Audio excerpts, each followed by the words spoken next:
Hi there!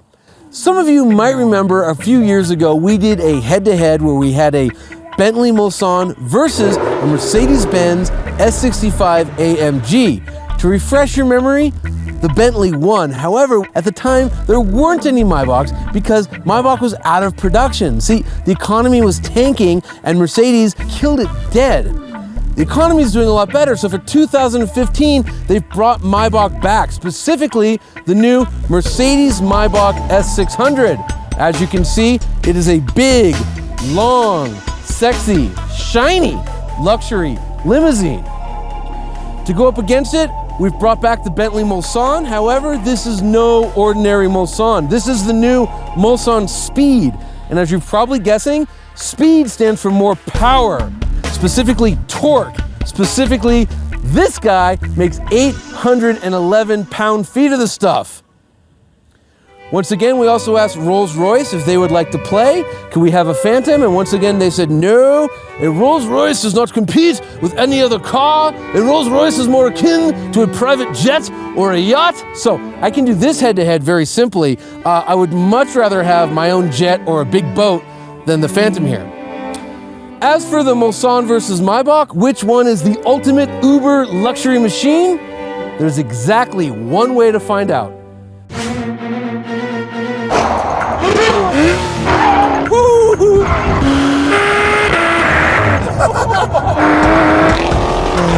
This is the manliest thing I've ever done in my life.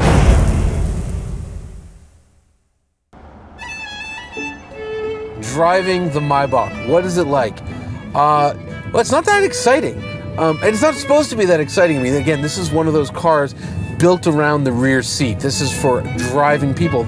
That said, my biggest takeaway driving this car is just kind of how serene it is. I mean, it's almost like this isolation chamber.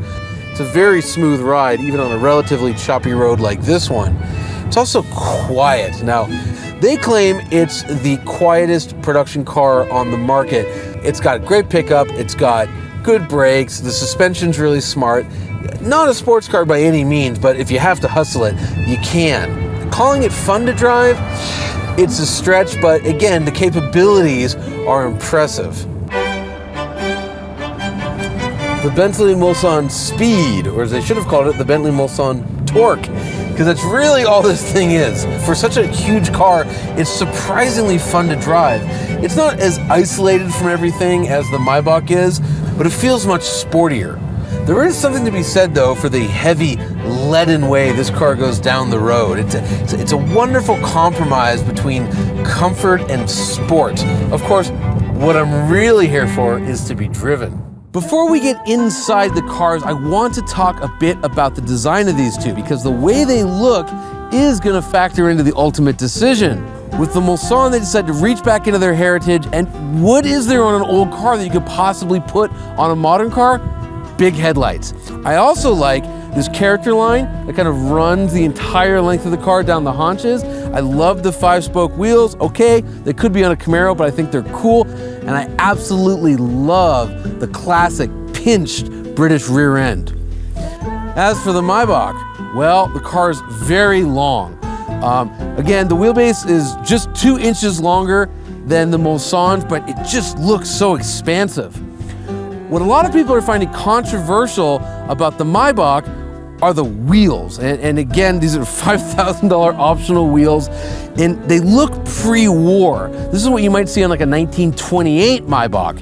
I wasn't so into them at first, but in person, they kind of work. They make the vehicle pop. They make it seem more expensive, more luxurious. As for the rest of the design, it's pretty good. It's not, to me, as athletic looking as the Bentley, though I don't think it's supposed to be. Hey, excuse.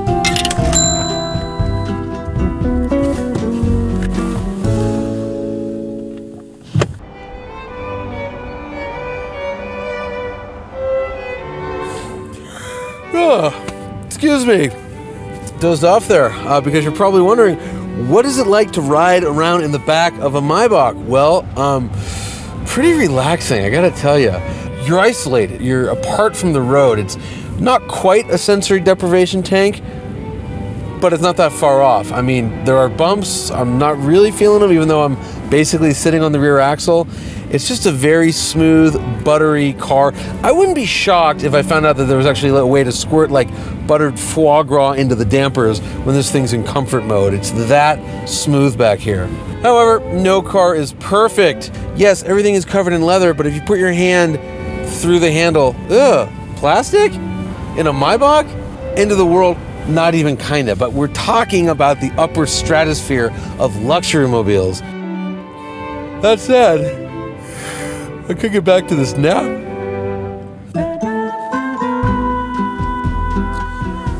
Thank you, Skeeves.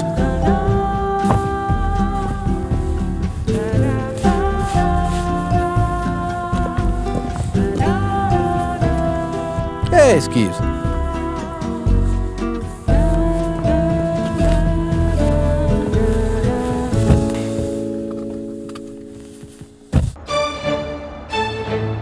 Now I'm in the back of the Bentley. It's quite different than the Maybach in one major way, and that is the Maybach is much closer to a first-class airplane seat, whereas this is just a really nice car. Strange philosophical question, but do you want your car to be more like an airplane or a car? I'm not sure how to answer that. I will say this, everything is leather or metal.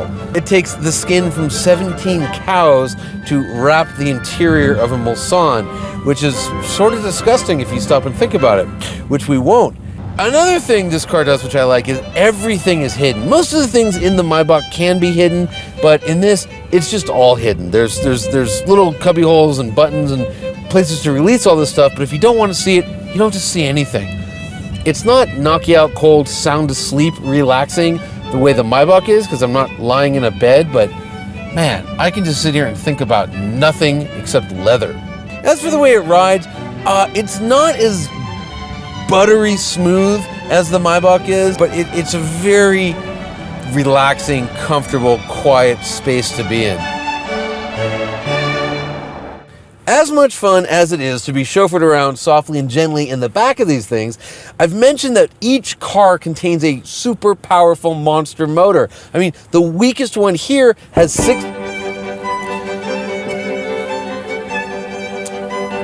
I think I've detected a flaw with the Bentley, and that is there isn't a one-touch shade and window down. You've actually got to push the button twice, whereas you can pop the tray here out with just one touch. Anyways, the weakest one here makes 612 pound-feet of torque. It would be an absolute shame not to open them up and see what they do.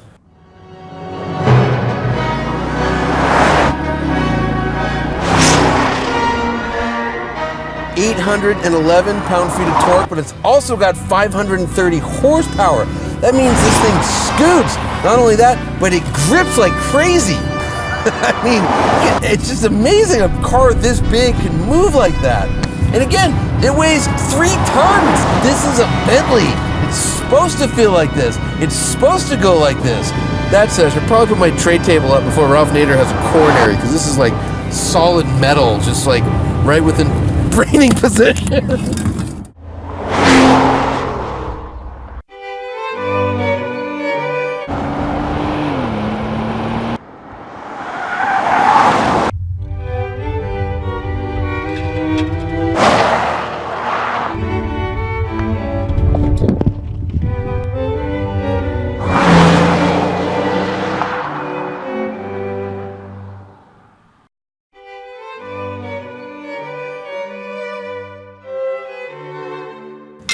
Each of these cars is dripping with technology.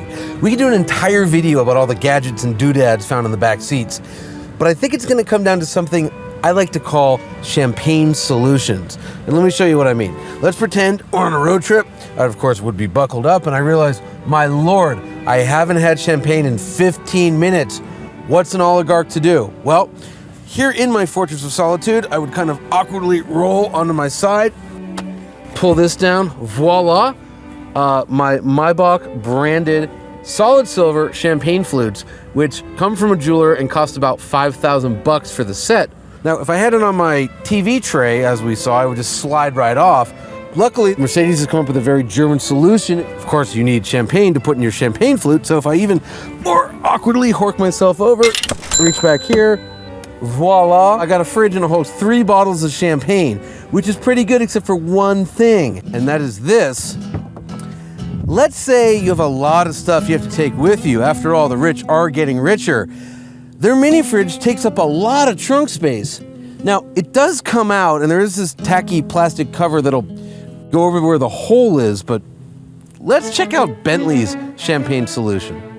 And just like on the Maybach, I have to sort of twist over, although it's really not that bad because odds are I have this down because it's my armrest.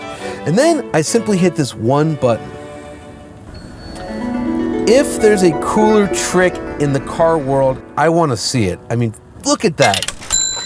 True, they're not solid silver, but they are crystal champagne flutes, and the base is in the shape of the speed wheels. There's even a little B in the center. We don't have the Maybach's crazy metal locking flute base, but the holder we do have is pretty good. Besides, if you're being chauffeured around, tell the guy not to drive like a maniac. Now, we only have 2 bottles of champagne that fit in the fridge here, but there are 3 glasses. That means if your friend's got a friend, maybe sitting on your friend's lap, all 3 of you can have a drink, and while you only have 2 bottles of champagne, at that point, how long do you want to stay in the car? This is a hand-rolled cigar. And what that means is, in addition to the guy or gal who rolls the entire thing by hand, the tobacco is picked by hand, it's sorted by hand. Once the cigar is rolled, it's selected by hand, it's even boxed by hand. They say that before the consumer gets a hold of it, 250 sets of hands go into the production of a cigar like this. And they're not cheap either. This particular stick costs about 10, maybe 12 bucks, and they go way up from there. Now, you can buy machine-made cigars. In addition to being rolled by a machine, the tobacco's harvested by a machine, some kind of laser robot sorts them out by color, and then they're boxed going down an assembly line. They're much less expensive. They start at under $1. A good one's gonna cost you 3, 4, maybe 5 bucks. And, you know, they taste pretty good. But can a machine-made cigar ever be as fine as a hand-rolled one? The Mercedes Maybach S600 is about as good as an ultra-luxury vehicle can get. However, the winner of this head-to-head is the Bentley Mulsanne Speed. Cheers. By the way, the fruit gag, total failure. It's just all on my feet. I got a burp. Okay. Sorry, I drank that Red Bull, you know? Anyways, here. Okay. And that is this. The mini fridge takes up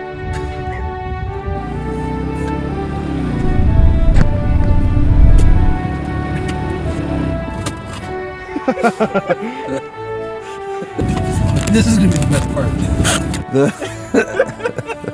Okay, I think I have to burp again. This is very embarrassing.